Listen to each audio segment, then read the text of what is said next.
What's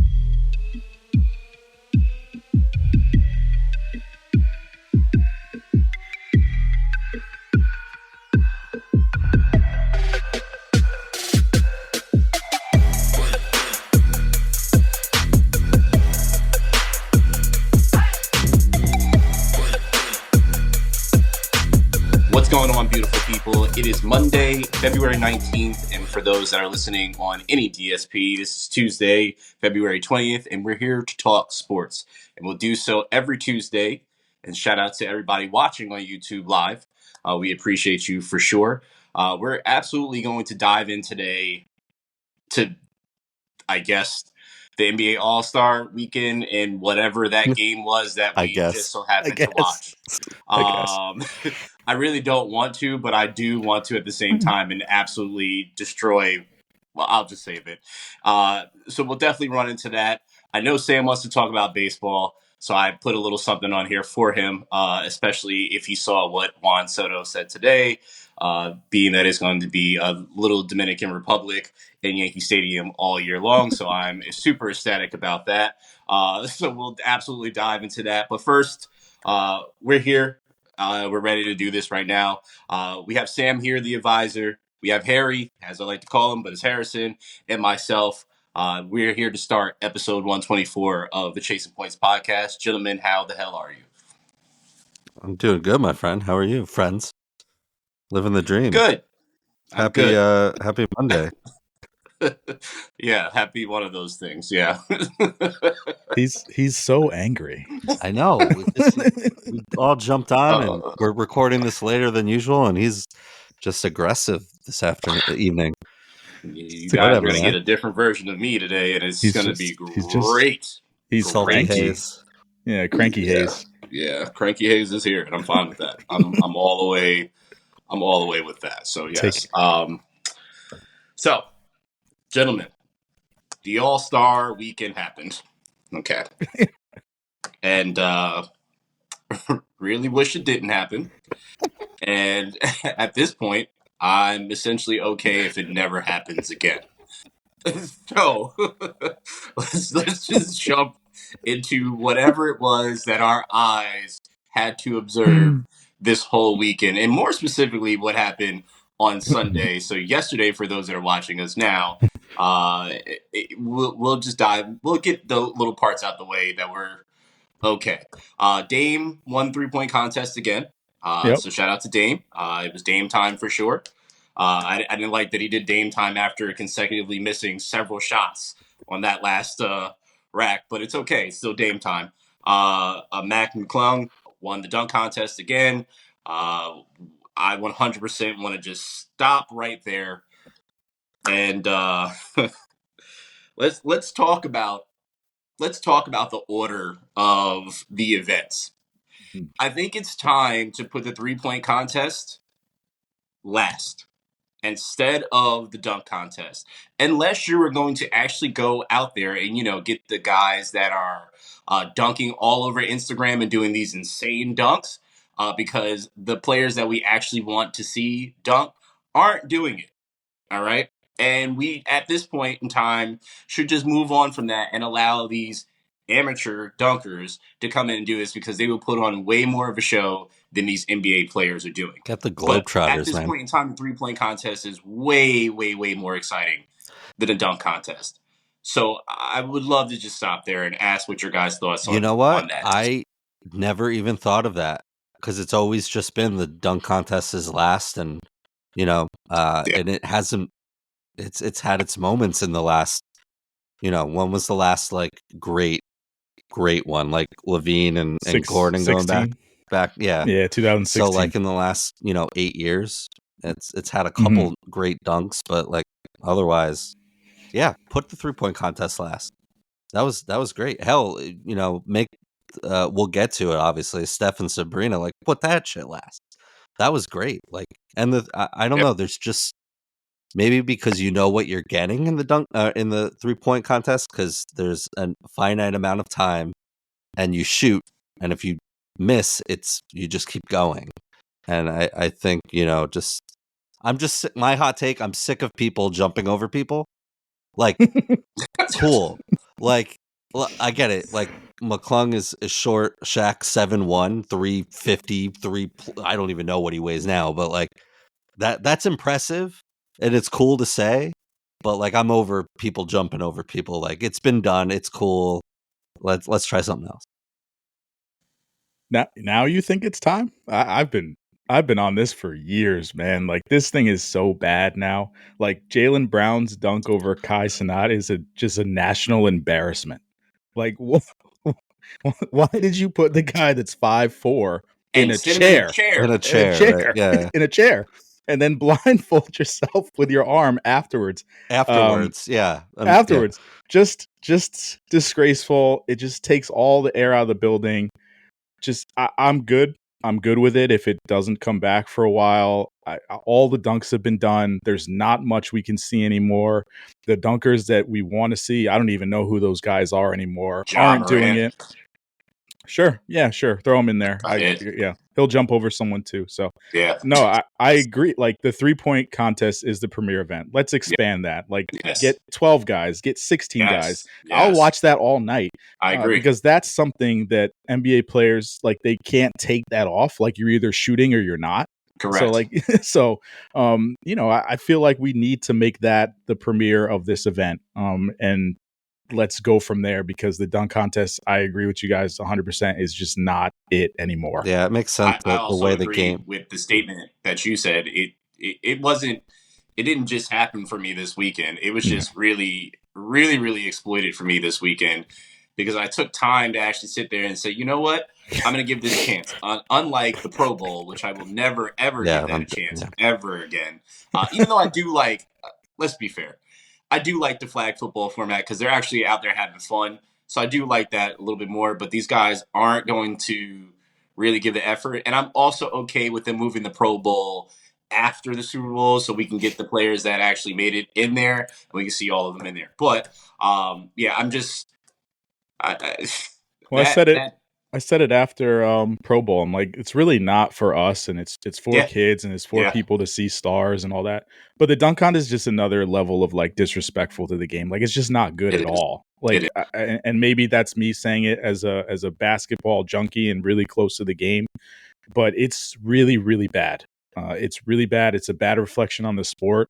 I get, kids want to see their favorite players, but like Mac McClung can't be your favorite player. It just can't be. It's definitely just can't. Yeah. I like Mac McClung too. Like I think he's a great dunker. He brings it on all his dunks. He's the deserved winner. The fact that they tried to steal it from him and give it to Jaylen Brown is also disgraceful. When I saw the judging is a problem. It's all a problem. All of it. Everything about it. When I saw the lineup, I'm like, why is Jaylen even in the dunk contest? Like that didn't make any sense to me.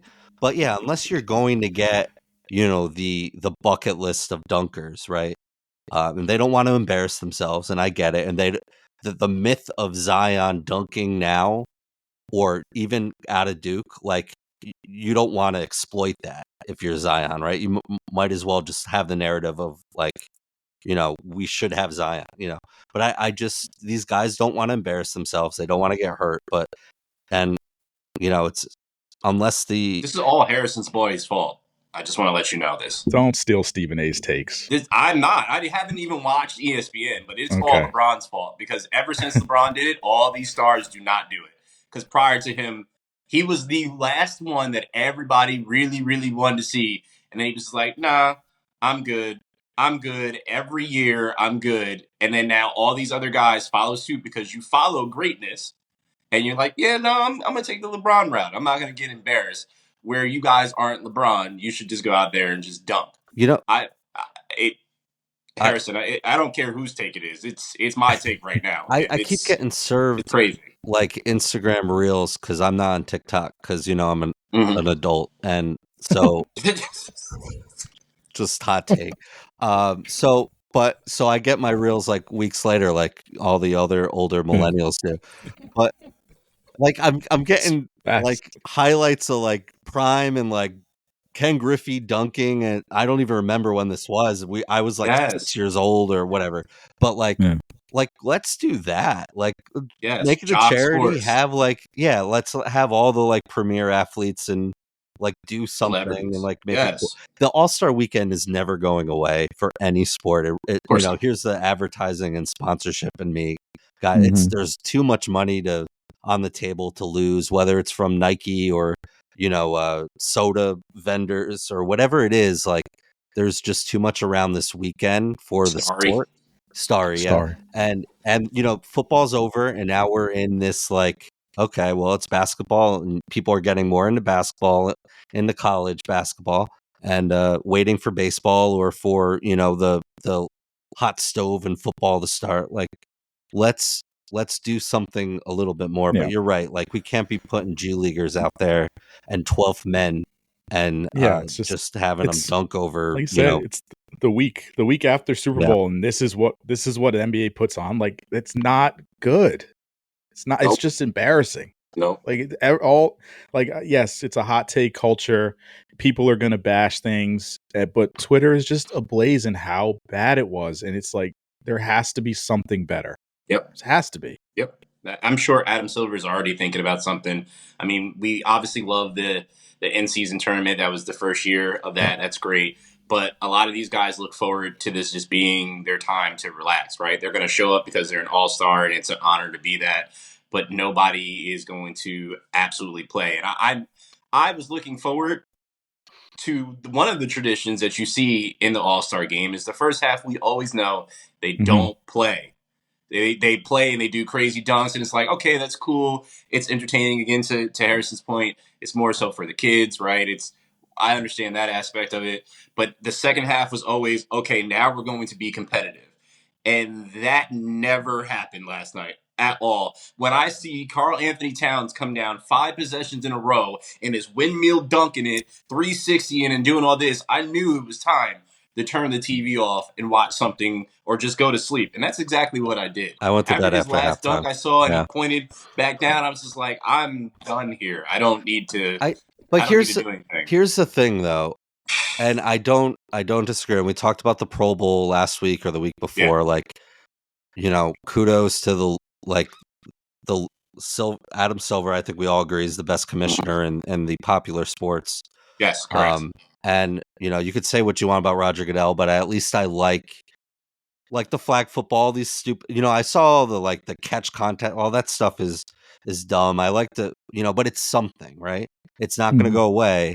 But MLB tried to make the All-Star game count for something, and there was backlash from every which way about it, from the players because they don't want to take it seriously, to the fans and all these different things. So it's like, what do you do? I get all the older players and people around the league are like, it needs to be competitive, and then you have, I think Ant said like, no, I'm, it is what it is. Like, I just want to play. So it's like, it's what are you gonna do? I mean, with the game, at least it is what it is. You always hope for just it to be close in the fourth quarter, and then those competitive juices kick in and they do start to play a little bit. But yeah, that one, I'm accepting of what it is. Should they make the quarters shorter? Should it just be a shorter game? Yeah, please. Like, I really don't need that for 48 minutes. No, if we can shorten that somehow. I do like how the NHL splits up like different teams to kind of get maybe a different set of like mini cup going on. I could go for something like that. Maybe you do get a few more all stars or some of these fringe guys kind of thing. Some of these fringe guys that didn't make the all-star team that feel snubbed. Maybe you can invite more people and get more stars kind of in the mix. We spend all this time talking about who should be an all-star and who shouldn't be, and then the game itself is trash. So it doesn't even matter. But I think maybe if you shorten it a little bit, maybe it's 8-minute quarters, you get to that fourth quarter a little quicker. Maybe that second half means a little bit more. But yeah, there's just not much you can do. There's no reason to risk injury in the middle of the year. It is a break. The things that they can format better, like the dunk contest or the shooting stars, or having more of like a Steph versus Sabrina field. Maybe there's more there can do there. That stuff on Saturday. Maybe there's a way to incentivize some of the rookies and sophomores a little bit, that they play a little hard on Friday. But that game's generally okay and pretty fun. I've always liked the Friday night. That game. It's all good. But Yeah, Sunday it's just is what it is. There really is no fixing that one. I definitely ignore the griping on that one because every other year you get a dud. And this one was a dud. But it was absolutely a dud. It was funny. So afterwards, like I'm just up and I'm like scrolling through YouTube, and the NBA put up a classic All-Star game. So it was 1998 in the Garden with Kobe and Gary Payton and Kevin Garnett. The game is wildly different now. So watching that is hilarious because none of them are shooting threes. There's like 3 people packing the paint. They're they're fouling each other because there's nowhere to go on the court. So it's just a wild dichotomy of like now it's like literally 5 guys around the 3-point line just hoisting threes. The game's and they're spread out. Yeah. It's just so spread out. And that's what's going to happen. You're going to have 200 points because all of these guys are just prolific shooters, and the game is so different. I advise anyone that's like interested, just go back and watch like an old All-Star game, and you'll be like shocked at like how kind of not good it was. I'll say this as we transition. In the second quarter, the East at one point had 91 points, and I just looked and I turned away from the TV and said, "Yeah, this is absolutely ridiculous. This is close to a game-ending score, and we have this in a second quarter." That's all I need to know. But what do you want it to be 60 or even like 40 to 40? Do you want it to be a college basketball score at halftime? Like I don't. You know what I mean? I don't really care what the score is. It was just shocking to look up for a second and be like, the score is 90. They got 91 points in the second quarter. Like, it was just, to me, it was just like, okay, to Harris's point, we literally could have 200 points by the end of this game, or multiple, closer to 300 points, depending on how it plays. It's just an astronomical number that it could get to. So I think it just goes to like how shockingly good these guys are at making shots now. Like they just don't really miss. Like, and they like Halliburton just going, he was like 7 for 8 in the first quarter. Dame pulling up from half court. Like you just didn't see that 20 years ago or 10 years ago even. Not at all. Do you think it's like a leadership thing? Like it's like, well, with Jordan and that era of Kobe, of course, like, I mean, Kobe was young in 98, but like, I'm going to take this seriously, so everyone else is. Like, even though, I mean, when LeBron speaks, people listen. He's clearly not, like, he's still the elder statesman and one of the best athletes this country's ever produced. But I don't think it's that. I mean, even regular season games, you see 140, 150 points regularly. I just think it's the maturation of the game. Like, it's like, if baseball just stuck with aluminum bats, like they're so good now. It's jarring. And it's why it's why some of the regular season games are hard to watch, because they're playing defense, but there's just no answers for some of these guys now, and the talent out there is to your point earlier. I mean, Dame and Steph walk across half court, it's any shot for them.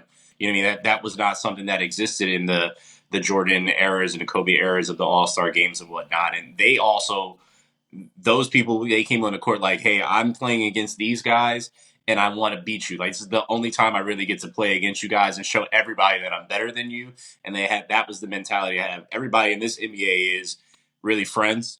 Not saying that they weren't back then, right? It's way more friendly. These guys hang out with each other, even though they're rivals, quote unquote rivals on teams.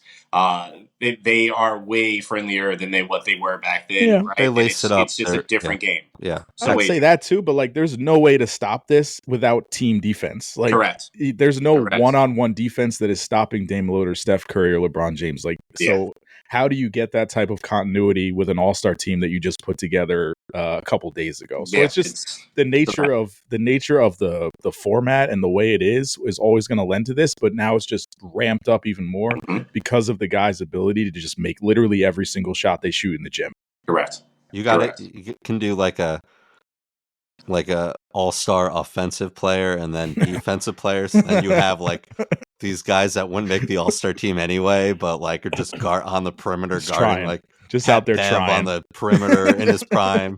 Drew Holiday just guarding dudes, like you can't get out of the way. Yeah, but maybe we just go 5-on-7. There's like extra defensive players on the other side. I don't know. I know you want to segue, and I know the next thing on here, but a cool thing was the LED court.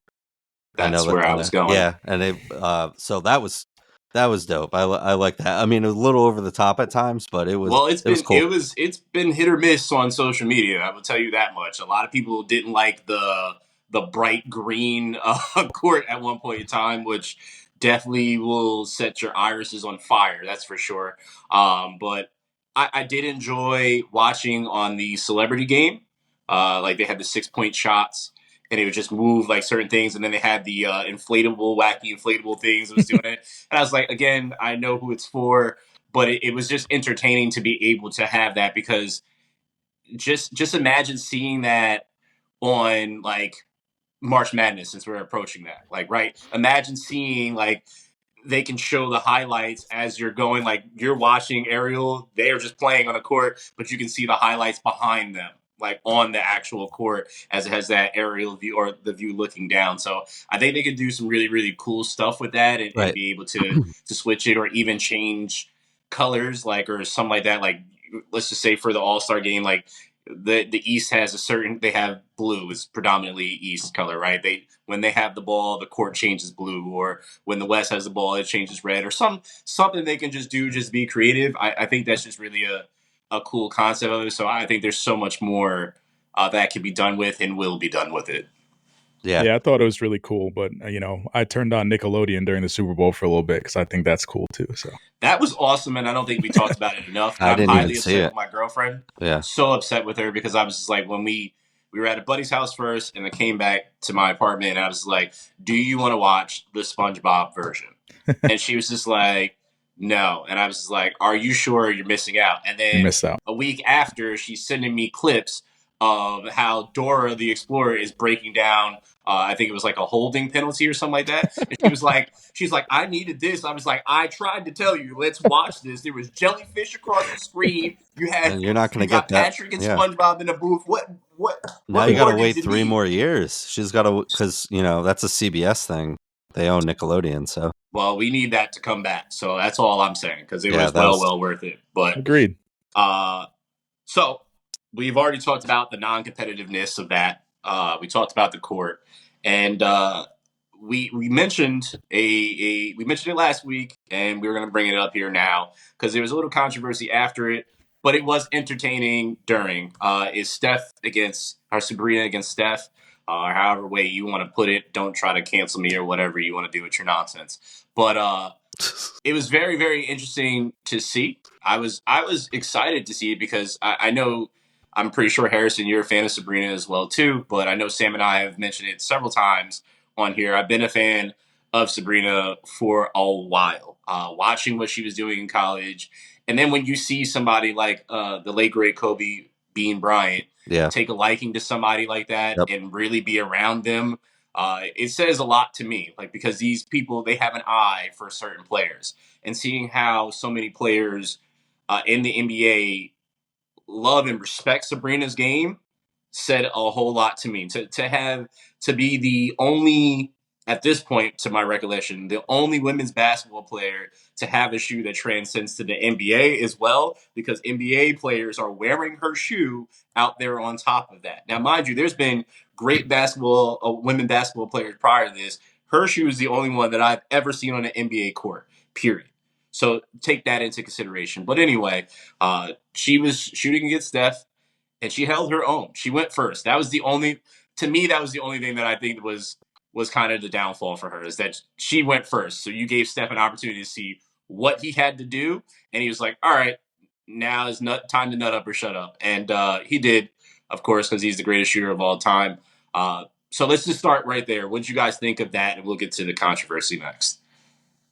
I thought it was awesome. I don't think that could have went any better. Like, obviously, she started 7 for 7, hot out the gates. Like, I was like, oh, wow, she might not ever miss. So, no, I loved it. I love that stuff. I love Sabrina. I love her game. I've loved it for a long time. Same as you guys. You got to respect greatness.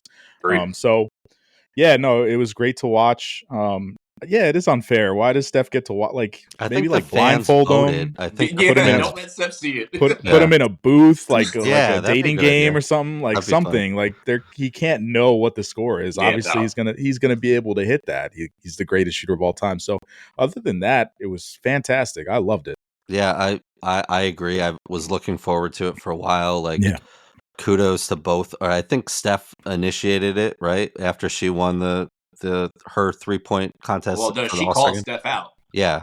Mm-hmm. Yeah, she called Steph out, and they just made it happen from there. I mean, Branden and I, from the beginning of this podcast, have been talking about her. I got her autograph right over my shoulder here. Like, awesome. She's great, and what she's doing for women's game. And if there's just a handful of girls out there that are just like, look, I went toe to toe, and I don't know how many baskets each of them made. I mean, I know some of them were worth more points, but like she almost beat Steph Curry. Steph won by 1, didn't he? Or he won by 4. Well, like 3 points, but like how many baskets? You know what I mean? Yeah.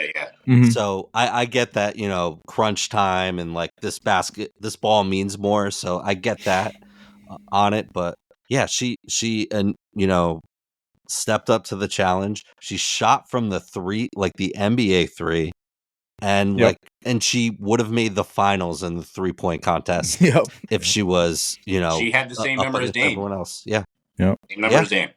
So it's I think there was no loser in this, in my opinion. And I hope they do it again. I wish there was more of it. Like they could have easily done another round. I've heard let's get Dame and Caitlin Clark in it and do all these things. Like, great, whatever. Let's, I'm again, this is the kind of stuff that I think as we're experiencing it and evolving it, probably will, take over some of these legacy events that just aren't, up to what they used to be, as we talked about for the first 20 minutes. There was one loser in this, and his name is Kenny Smith. Well, what are you talking about, my boy? I love Kenny Smith. Like, what was that comment? He's a Hall of Famer. He's a 2-time champ. I met him in London. Great guy. Seems like a great guy. Flex. He played for a college that is my favorite college for basketball. He's also a hooper, I believe, from New York. So yeah. He said a comment that he probably should have just held off and kept in his mind. But he said she should have shot from the women's line. That would have been a fair contest. Well, Kenny, you just said that immediately after watching what she did, and she only lost because Steph hit the rack that had the balls that were multipliers. That's what I mean. Missing several of them, and if he didn't have that, right, possibly could have lost. So she didn't need to do anything. She was fine. She shot with a WNBA ball, which she should. That's what she's used to. And she shot from the men's 3-point line, which she didn't have to do. She wanted to prove a point, and she can say, I am a baller. I can shoot anywhere at any point in time. And I don't know if you watched it live, but Reggie Miller immediately was just like, yeah, Reggie, what are you trying to say? And then he told him, he's like, Sabrina, don't ever let any man tell you what you can and can't do. And I was just like, yo, Kenny.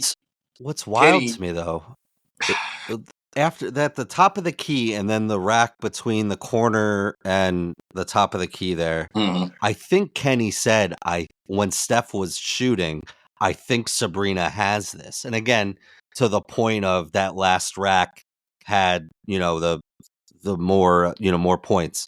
But I thought it was Kenny that said that. So Probably to immediately after it was over to say it would have been fair, like I'm sure he would immediately. I don't know if he walked it back. I'm sure he didn't feel great after hearing the criticism about it. But yeah, I mean, and I'm sure there was a lot more discourse on the the trolls on the internet and whatnot. But oh yeah, they've been trying to cancel Kenny for years anyway. No, I mean, I just mean moments, all that. So I don't even mean Kenny. I mean trolls against this what Sabrina and what the women's game has been doing and. In this moment, yeah, I knew she wouldn't be set like that kind of BS. I'm sure that is out there. I don't spend my time doing that, but yeah, that was a sour moment because it was like that wasn't even necessary. She held her own. You know what? And if she only scored 20 points, it still would have been a hell of a performance because again, she did it. She absolutely did. She also had such amazing kicks on her Sabrina ones in the Liberty color with the ice blue the bottom. seafoam, yeah. Whew, I need those. Anyway, so now that the All-Star break is over, thank God, we can get into the preview for the second half of the year. So we have the current standings here, which I'm going to look down and read this. So currently right now, the Celtics are in the first spot, 43 wins, 12 losses. Cavs are second, 36-17. Bucks third, 35-21. Knicks fourth, 33-22. Sixers 32-22. Pacers at 6, 31-25. Heat 30-25. Magic, Bulls, Hawks. Okay, so you have that for the East. For the West, I'm not going to give all. I'll give the top 3 records for this one. I don't need to do all of that. Timberwolves 1, 39-16. Thunder 2, 37-17. Clippers 3, 36-17. Then you have the Nuggets 4, Suns 5, Pelicans 6, Mavs 7, Kings 8, Lakers 9, and Warriors 10. All right, so Western Conference, you definitely saw some names, or I've said some names on there that you can 100% see being at the top. I could definitely, if you've watched in the past couple of years of how the Western Conference has shuffled around in the last few months, it's very, very possible. Just looking at the records, they're not far off from each other right now anyway, most of those teams anyway. So it could change at any point in time. Same with the East right now, because as I mentioned last week, the East is definitely different from the East that we kind of grew up with, or in the later 2010s.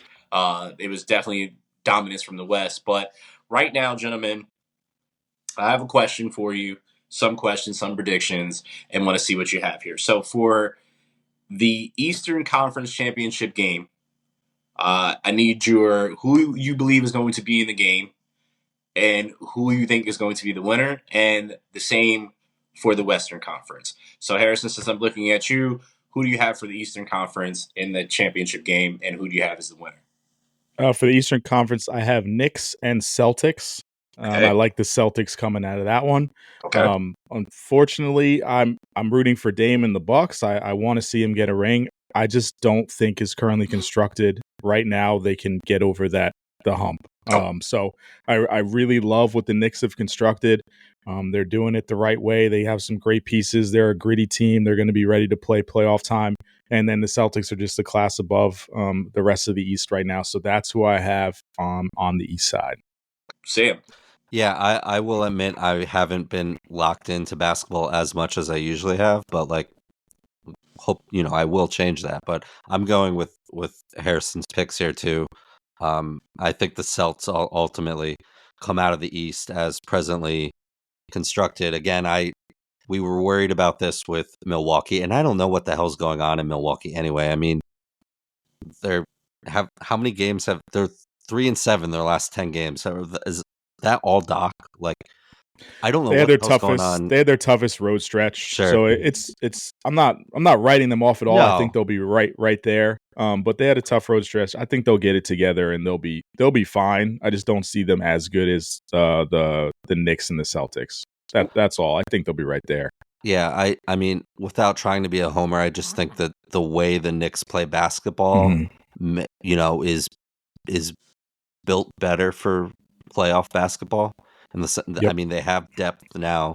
Hopefully, OG, Julius Randle get healthy. They've lost their last 4 games, but that the way they play basketball is a way to win in this league. And I mean, the Celtics are cruising right now, 43-12. But I'd love Dame to get a ring, but also Tatum and Tatum's in his prime right now, and that team's deep too and playing really well. So hopefully they can get out of their own way. Jaylen Brown doesn't deserve it after that dunk contest performance. Yeah, that's why I didn't name. I'm so mad at that. Yeah.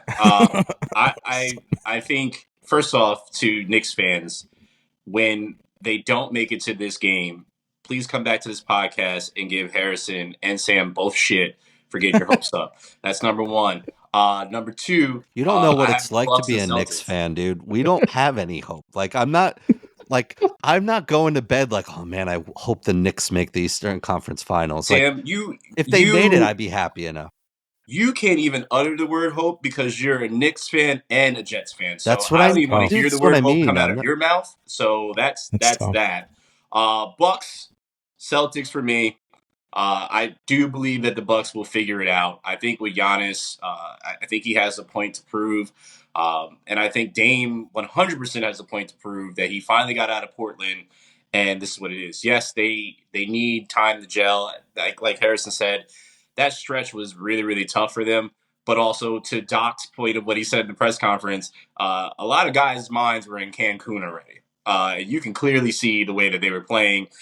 They were not there. So I'm really, really curious to see how that's going to transpire moving forward. But I definitely teetered back and forth between the Bucks and Celtics winning because the Celtics, to both of your points and your selections, the Celtics are tough.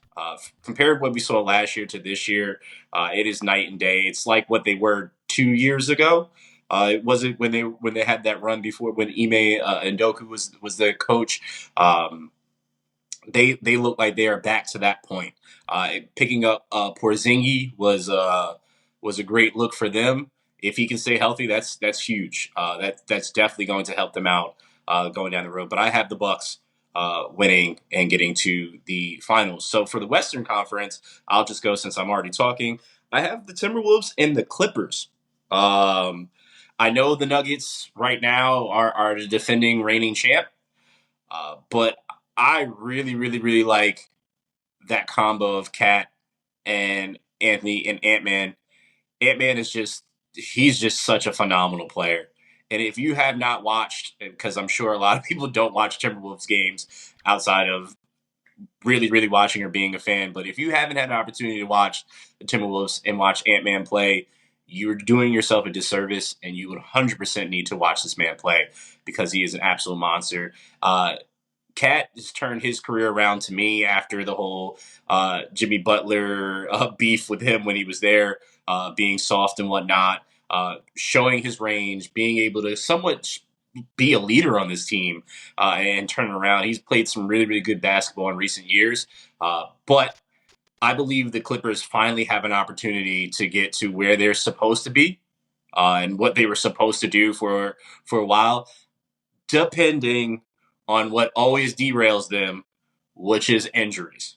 That is the one thing they cannot win. Injuries are undefeated against the Clippers. It's injuries win against the Clippers over and over again. And if they can stay healthy, though, I don't. I really see they have veteran leadership. With Ty Lue at the helm, I don't see people beating the Clippers. I could definitely see the Nuggets being there, but this is just who I got right now. So Timberwolves, Clippers winning. Yeah, I mean it's always been the asterisk next to this Clippers team. At least, I mean, even before Kawhi and PG. But like, you just want to talk about this era of Clippers basketball. It's just health. I mean, when Kawhi is on the court, he's the best two-way player in basketball. If not, he's it's a lot of hyperbole, but like he's right there. And PG when healthy too, and playing well, and they have good pieces on this team, and I love Ty Lue, but it's I guess we'll see once April comes around, but yeah, no doubt that the talent is on this team, and it's been on this team. It's just can they put together, and so far so good, but there's a difference. All right, stop talking about my pick and talk about your pick, because I want to know why you had the Nuggets and Thunder.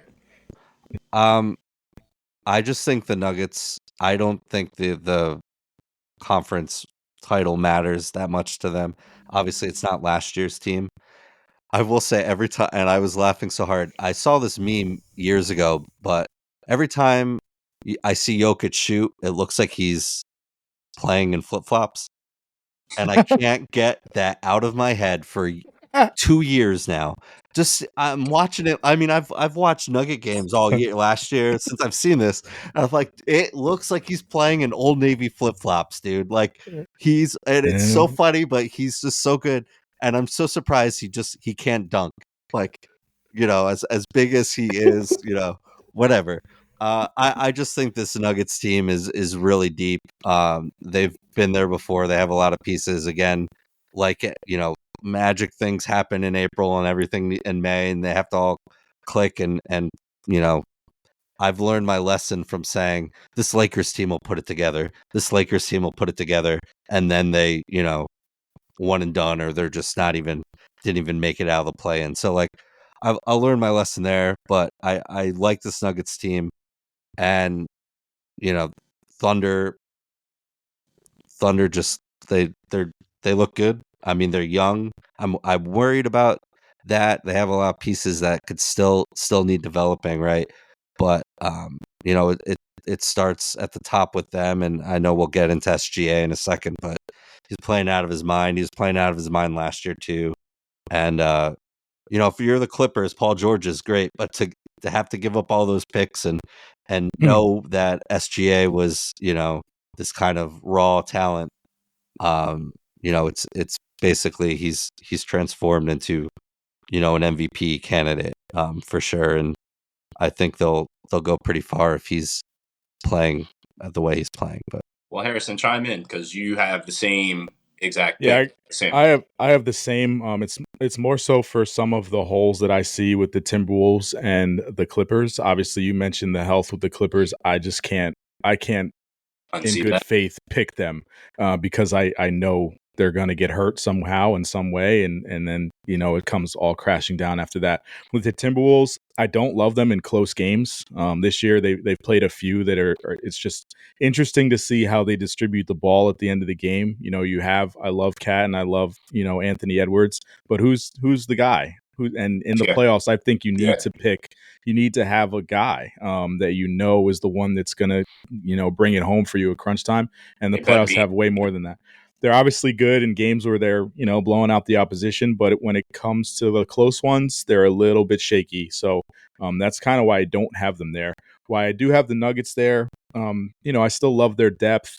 Jokic is still best player in the league, even though I think I have Shai as the MVP.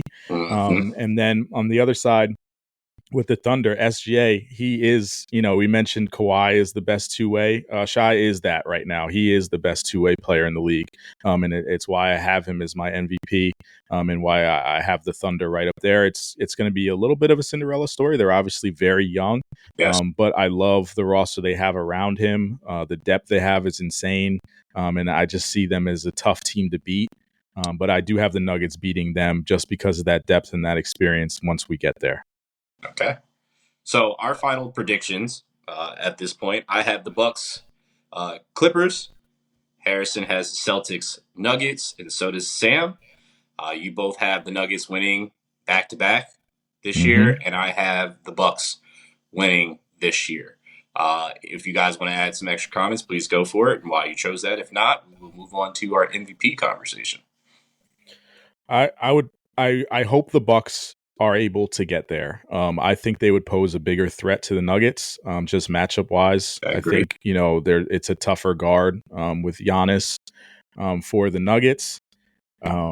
If they get there, my pick would change. I think the Bucks would win, but because I have Nuggets and Celtics, I think the Nuggets, with their experience with Jokic, are the team to beat. Still, that's fair. I'm just still envisioning in the playoffs, Giannis and Dame having the most deadliest pick and roll ever. And if Doc knows what's good for this team and he implements it, I'd practice it all practices. Like, we're not touching this until we get into the playoffs. Because what are you going to do with Giannis coming down the court, running full speed at you? You can't stop him. And if you sag off for Dame for a second and he has that shot, it doesn't even matter. If you have a little space, Dame, all he has to do is a quick little step back and he creates more space and that shot's going up. So it's so hard. But I really feel that the key to this team, outside of obviously those two, is Middleton. Because he can shoot the rock. Is he injured right now again? He's not injured, but he will be. So you see my point. If he can stay healthy, that is the key factor right there, because he helps space that. And if you try to help on either one of those two guys, if he can knock down shots like that and be open, it'd be absolutely crazy. I mean, I'm sorry, he is injured right now. Shocker. We've seen Dame Will ankle sprain though. Ankle sprain, nothing crazy. Yeah, we've seen Dame Will worst teams to Western Conference Finals and make insane clutch shots. So you're in my ear here, Hayes, because I need to take another look at this too. I mean, they can certainly outscore anyone, but they're going to be, the defense is where, we, as much as we all love Dame, the lack of defense there and not having Drew Holiday is, we all thought in the beginning of the season, or even when that trade was made, like this was going to be an issue. It has been. Again, the playoffs are its own beast, and they can outscore anybody. They can run with anybody, and I would not want to go, through the paint with Giannis there. But can they stop anyone? We don't know yet. So they might get hot right now too. Yeah. So their next 5 games. So they got Timberwolves. That'll be a good one. But then they got the Sixers, who are obviously without Embiid and downtrodden. They got the Hornets twice, and then the Bulls. Oh yeah. Yeah. So they could rattle off all 5, and then we're looking at a March 4th matchup with the Clippers. So yeah, it could. Yeah, the narrative could flip quick on the Bucks. I want them to be there. I truly do. I think they would be the most fun matchup. Giannis against Jokic, Dame going for a ring. That's the most fun to me. So I hope it happens. I pray it does. So let's get into MVP. We've all mentioned, well, at least you two have mentioned Shea a couple times here. But now I'm going to mention Shea. So for the MVP vote, both Sam and Harrison have Shea as the MVP. I have Jokic, but I have put in parentheses, I wish it to be Shea. And the only reason right now that I have Jokic, and Sam made a good point in his notes for us, which you guys cannot see, is the Jokic fatigue, which was in place last year, some believe, even though I do believe Embiid could have won in any of these years that it was between him and Jokic.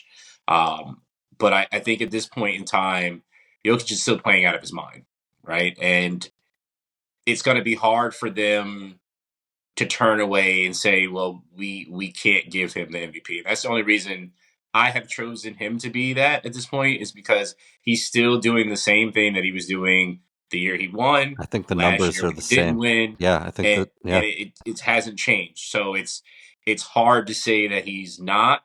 But I again, voter fatigue does play a part in this.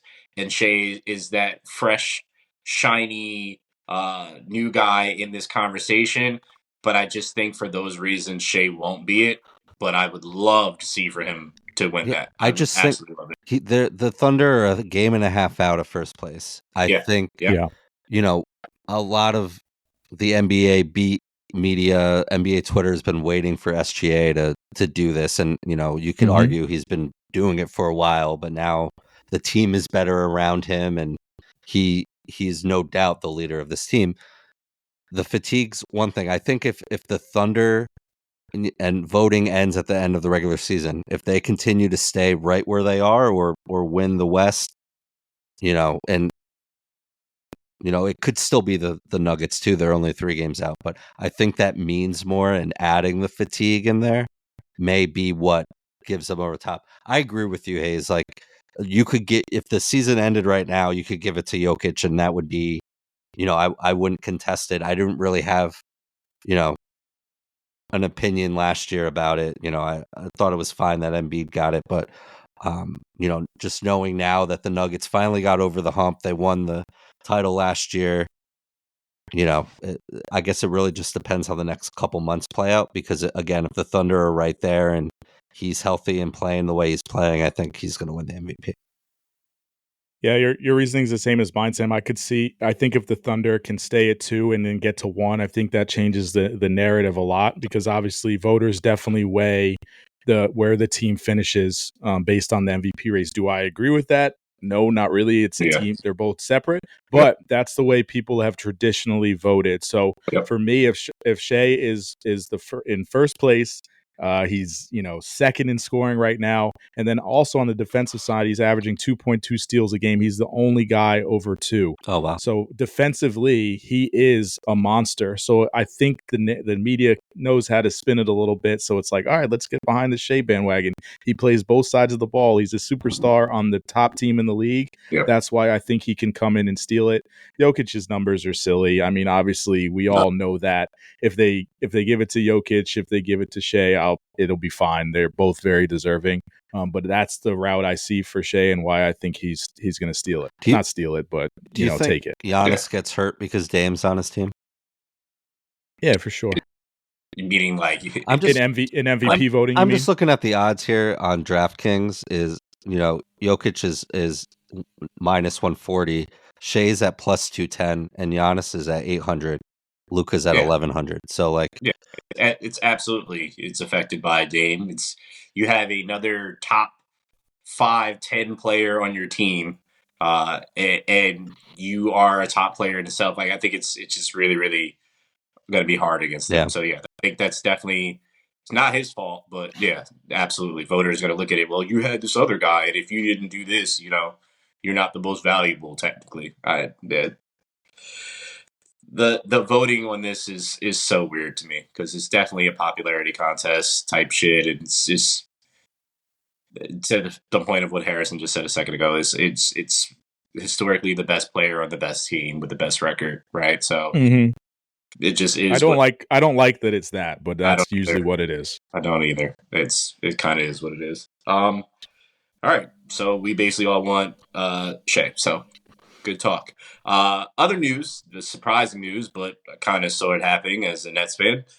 Jacques Vaughn fired 5 days after the Nets lost by 50 points to the Celtics. So glad I didn't watch that game. So glad I don't have the Yes Network that I have to pay for separately because it's not on YouTube TV. So glad I didn't get to watch it. It's great times. Kevin Ollie is going to be the interim head coach. Apparently, this came out shortly after the firing, but Bridges and the other players didn't like the offensive structure. No kidding. So that is what the rumor is of that. Any thoughts on that before we move on to some baseball? Man, it's been 5-6 years of no player on the Nets liking anything about the Nets. It's no offense here, Hayes, but from the jump, getting Kyrie and KD here, and then just they're don't picking forget their Kyrie and KD said they didn't need a coach. Yeah, and then there's that. Then you have a Hall of Famer who has no coaching experience be your coach, letting them do whatever the hell they want. They don't like it then. Then you have James Harden. I mean, and now you have Mikal Bridges, who I'm assuming we all love because I do. And I do as well. And just no one likes this team. I don't know. Hayes, you have the floor, man. I don't have anything to say. I don't watch enough Nets to know what's going on. They're trying to find their identity, and they don't have one at this point in time. It's like Malik is the star player, but the puzzle piece that they've been trying to figure out, even when KD and Kyrie and James Harden was there, is where do you put Cam Thomas? Right? Because Cam Thomas is literally a guy that can get buckets at any time, but he's also a guy that can absolutely go into a complete dry spell. Then here's the other conundrum, known as Ben Simmons, because Lord knows what he is doing or not doing, whatever the case may be. I don't know if he's even considered a basketball player anymore, but this young man apparently needs a whole new back because that seems to be what happens over and over again. So nobody knows what's going on there. Again, I just think they're trying to build for the future, and they're going to try to build around Bridges, and hopefully they do what they should have done a long time ago, which it pains me to watch the Celtics with Jason Tatum because I'm pretty sure that's a Nets pick. See Jaylen Brown, which I'm pretty sure is a Nets pick. It is. Play on the number one team in the East because they traded away for some old fogies and all that. So I hope it's finally time to sit there and really start to build around a young core and do what they have to do and stop going out and searching to get a superstar because it's burnt you twice.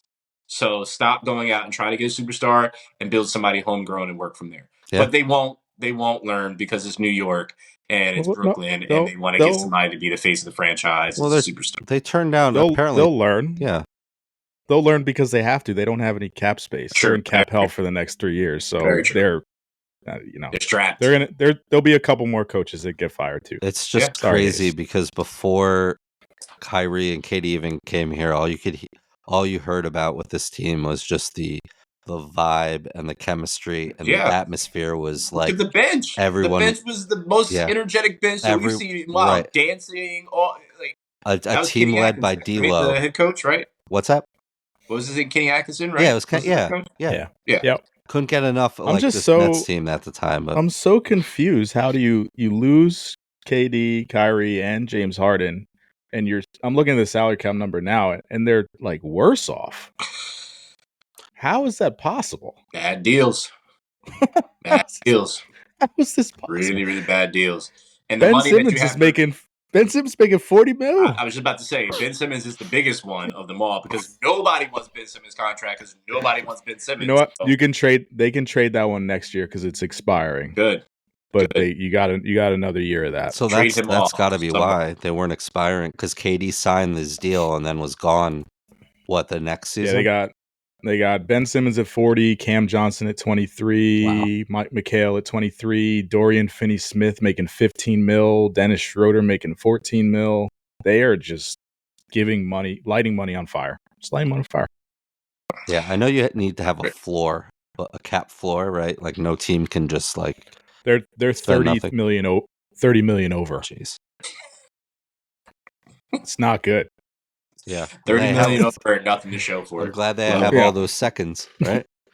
Sorry, Case. Sam, you can do whatever you gotta do. You're in your glory right now. I'm not. I have not been all year pounding my chest about the Knicks.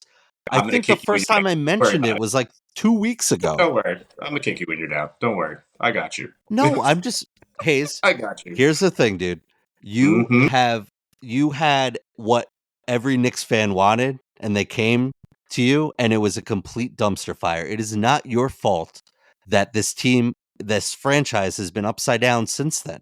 It's not your fault. But I understand how you feel. He's talking me off the fan like I'm a goddamn Knicks fan right now. And no, dude, it has nothing to be a Knicks fan. I don't even until recently I don't even think about the Knicks. Like they're not part of my life until because it's just another. They're part of all your lives. Your Knicks fans is part of all your lives. You all have secret Knicks tattoos somehow, some way, somewhere. I get what Sam's saying though. Like I'm a Jets fan, but it's not part of my life. Like I don't care what just they. So numb to the idea that the Jets are going to start hot. They're going to have expectations, and then it's going to go into flames. And it's just so like that's it. And you could make the same case about the we're all Yankee fans here, like the same thing. Like, but it's. I'm not pounding my chest. I'm just saying the Nets had everything everyone else around the league wanted. And it's not necessarily their fault that this whole thing went up in flames, but it's like, okay, now what do you do to fix it? They have a very high price tag for if you want McHale on your team, you're going to have to give up a lot because I heard like they turned down multiple ones and like good players and stuff. That's a great start. You have a cornerstone piece. And he's also the only thing they have, so they really can't trade that. Right. Like, correct. He's literally you let him go, nobody's coming to Nets games. I don't care he's just the only piece. Like you got to hold that piece for the King's ransom. Like he is all they have. I like McHale. He's not that, but I don't blame them for doing that. Yep. Yeah. Yeah. No, totally. Pretty shitty. So let's get to a team that's been pretty shitty. The Yankees. The full squad.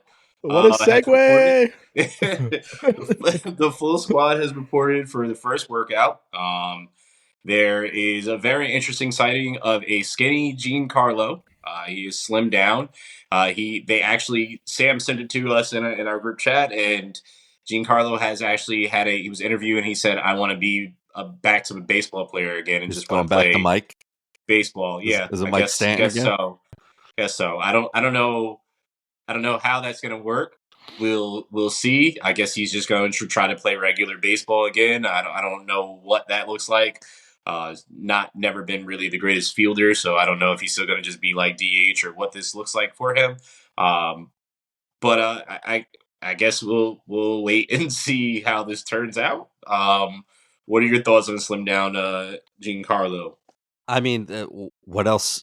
I guess it's the best possible solution coming into coming out of the winter, right? Like at least he's realized that he has bulked up too much.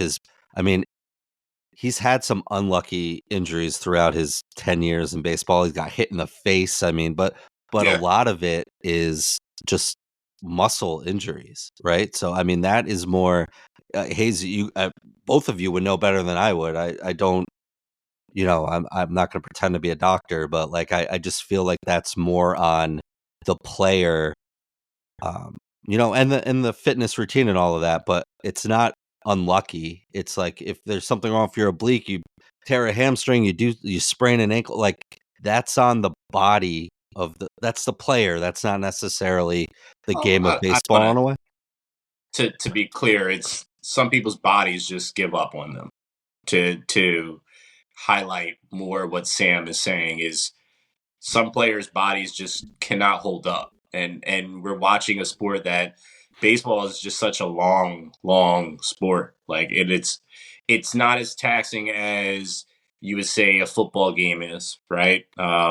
Or maybe even the NBA, or even hockey, right? But there's still a lot of things that you have to do. If you've never played baseball at a higher level or played baseball at all, you can tweak your body, you can tweak your oblique in one swing and not even realize it. Just being off just a little bit will absolutely do that. Pitching your pec, shoulder, running, hamstring, sliding into the base, spraying ankles. So baseball is very taxing on your body for what you have to do. And yes, to slim down, I think his body is more of a baseball body now.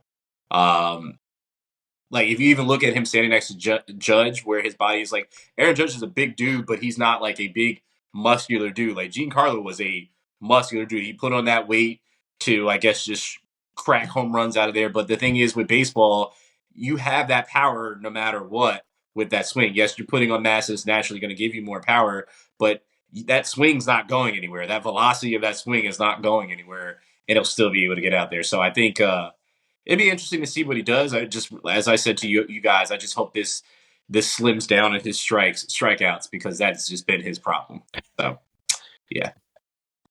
I like it. Yeah, I mean, it shows, if anything, it it shows he cares. It shows he cares a little bit to be better or to want to improve. And he knows he hasn't been, at the top of his game or worth the money that's being paid to him. So it's a good start, just let's see it and go from there. Agreed. He has a total 8 WAR in the 6 seasons that he was a Yankee.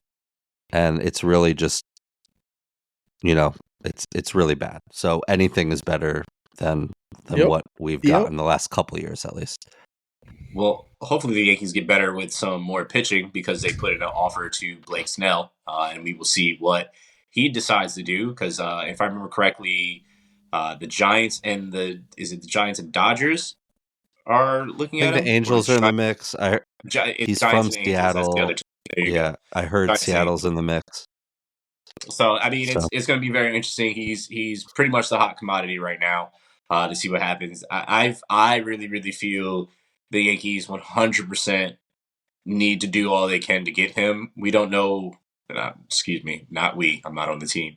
As a fan watching the Yankees, we do not know what Rendon is going to bring. We saw what last year was, and it's. I just don't know what it's going to be. It's Stroman. We got him now, which we don't know which version of Stroman he's going to be. He's up there, getting up there in age or whatnot. We do know what Garrett Cole is going to be. we also don't know what Nestor is going to be, because last year, even when he was healthy, he wasn't the best version of himself or what we saw. So very, very curious, but I do feel the Yankees need to pull the trigger, or it's really not on them. It's really on Blake at this point. Yeah, he's got a Cy Young in both leagues. His whip is always really high, and it kind of worries you, him pitching in Yankee Stadium, whereas Stroman's more of a ground ball pitcher, and I think, I've come around to liking that he'll be pitching in Yankee Stadium, and I'm going to chalk up Rendon to just, he had an injury in spring, and then he had another injury, and he was just never healthy. And I'm just hoping, if you get the last a year or two in San Francisco and before that in Chicago, like if you get that Carlos Rodon to match up with Garrett Cole, like that's a lethal 1-2 punch. It kind of brings you to all of the Scott Boras big name agent players. They're still inside, and that's the Boras playbook. He'll get you your money. You're gonna end up playing in Detroit, like Pudge Rodriguez did, or Javi Baez, but like he'll get you your money. But now, players are reporting now, and you have Cody Bellinger, Matt Chapman, Blake Snell, and Jordan Montgomery, some of the bigger names of this offseason, still without a home. So, Snell turned down what, like 5 years, 30 something a year. He's probably not getting better than that, especially now. So is it worth a flyer where you take a couple years with some opt-outs to, show that you can keep doing it? I don't know, but they overplayed this market, because the Yankees are pretty much been out of big names now that they have Soto. The Dodgers have certainly spent $1 billion already, so I don't see any of these guys going there, and some of the bigger market teams have kind of shied away from these guys. So who knows where they're going to end up. Harrison, your thoughts on this? Not much. Okay, it's good enough for me. Sorry, they're just there's some solid pitching out there. Nothing that's going to really. Some will move the needle. I don't know. They're just none of these names are super intriguing to me. And I think we're gonna have to roll what we have and hope for good health. Fair. Before we get out of here, Anthony Rendon's comments about his job. This is a job. He said on Monday, "I do this to make a living. My faith, my family comes first before this job." So what he's basically telling you all is, I pulled the robbery and I got all of this money, and if I'm here to play, I'm here to play. If I'm not, I'm not, and I'm here with my family. I'm just trying to sum up what the people on X have pretty much been saying in a very, very nice way, because people on there have not been nice about him at all, and it is very entertaining. If you want to go and read the comments of what people are saying, do that at your own discretion. But it is, if you just want to laugh for a little bit, absolutely go on social media and see where anybody's talking about this. It's I wouldn't be. I feel like most athletes feel this way. They're just not, of course, dumb enough to say it out loud. Yeah, Basically, like Nikolai Jokic said it after the championship last year. It's just, it's a job, man. They get paid a lot of money to do a job. Correct. And it's just different. So, yeah, I get. Obviously, the backlash on social media is going to be massive, but I would wager, 50-60% athletes probably feel this way. I just think it's more highlighted because of the team he plays for. Sure. And as much money as they've spent out there for the Angels, and for them to absolutely go nowhere. You had Shohei, he's not there anymore. You have Trout, obviously still there, always injured.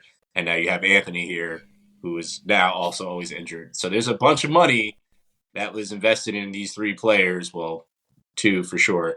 And now you still have nothing to show for it. So I think that's perfect. What's highlighted. Perfect spot for him. Yeah, it is. It's a perfect spot for him. It's not a priority in LA? The Angels. Yeah. I really wish that Trout would have just went to. I would have loved him for the Yankees, but I really wish he would have went to the Phillies.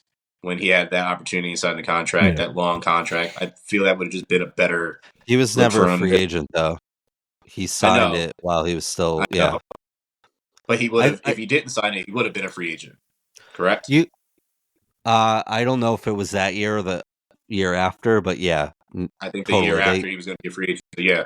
Yeah, at some point very soon he was going to be. I think it's because it's Anthony Rendon. This gets the backlash, as you guys have mentioned. Jokic, you take it in jest. He's a goofy kind of guy in the sense of like he doesn't take himself very seriously, and that's great. And he's foreign, and like the media eats it up. They think it's just him being him kind of thing. Where it's Rendon. What's that? He just cares about his horses. That's all. Yeah, and again, that's fine. I mean, I love my job, I love my career, I love what I do. I certainly put my family and other obligations ahead of it, as I hope we all do in that sense. But he signed this huge deal in 2020, and I think that's why he's got the target on his back already. I mean, weeks ago he said, "I wish the season was shorter." Again, not wrong. But the 2020 season, there were 60 games. He played 52. Great. Since then, 58, 47, 43 games. Yeah, you're making $30 million a year. It's, he's not the one to say that. And then on the contrast is you have Mike Trout saying, this team needs to get better. I want this team to get better, but I want to be loyal to here. And I'm not going to, there may be a time where I start thinking about, I need to get out of here. I'm paraphrasing. That time isn't right now. So on the contrast, you have one of the best players of this generation, if not the best, on your team saying the exact opposite thing. Whether he's quietly like, I make $40 million a year, the checks are cashing, I'm having fun, I'm going to the Hall of Fame, it's all good. I don't necessarily disagree with this is my job, this is what I do, what I do. It's not who I am, but like, you can't say that, especially with the recent history that this guy has, because before that, you could count on him, and he was a very good player. I will say this and say this alone. And to your point, we all have jobs. Not all of us like our jobs. I'm not speaking for either of you. Not all of us like our jobs, and we act as fans because it's our fan base that we root for, and we see how much money that these uber talented athletes, which most of us cannot do what they do, are not playing because they're injured, or they say some things like this. They're human too. Yeah. They're human too. And some people also, you can get paid by a job, get a promotion, or leave a job and go to another place and get the money that you want to get. And then you get to that job and you find out it's not where you want to be. Yeah. Right. After you start doing that. So if you put it into that light, that perspective, and understand and kind of make it more relatable to you, it makes sense. You don't necessarily like where you work all the time. But again, he's not the person to be saying this, in my opinion. Yeah, I don't even think he said, I mean, I don't know, just look on it at face value. If someone said to you, my top priority is my family and not my job, I'd be like, all right, man, cool. Yeah. Same. Yeah, same. I'm not going to argue that with you. Got it. And with anybody, same. Got it. I guess it's just this guy's history. Obviously. I don't know his history. I don't follow him too much. So just reading the comment, I'm like, yeah, facts. If it wasn't him, it would be fine. And so what it comes down to. Just like, hey, baseball season should be shorter. Yeah, facts. Totally, should dude. be. Yeah. See, but this is perfect though. Like, Harrison doesn't know much about him, and this is a perfect example of a person that doesn't know much about this person. Is like, that's great to people like Sam and I that know a lot about him and his history. It's just like, okay, I can see why people are saying this about him, right? Yeah. If you don't know, you're just like, okay, this is nothing. But people that are fully invested in it is like, why the hell would you say that? Like, what are you doing? Like, so yeah, it's very, very interesting. Try saying that to LeBron, where, I mean, obviously a different atmosphere of talent, but here's a guy who invests millions in his body and nutrition and all of that, and obviously has different aspirations, right? He wants to be the greatest of all time. He wants to be, off the court just as dominant as he is on the court. So, I know it's different, but like that's that gear, that just great athletes, great people at their jobs and their talent, like they just want to achieve. There's nothing wrong with, some people also don't want to be the greatest of all time for certain things. They just want to be really good at what they do, get what they have to get, and go away. So there's that perspective of it too. It's different motivations. I don't know much about it, so I was scrolling on Twitter, and like one other comment he said was like, in some interviews, like, I don't wish this life on anyone. I'm like, okay, I get that's a little much. I'd wish that life on a lot of people. He says these things, and it's just like, did you really think before you said it?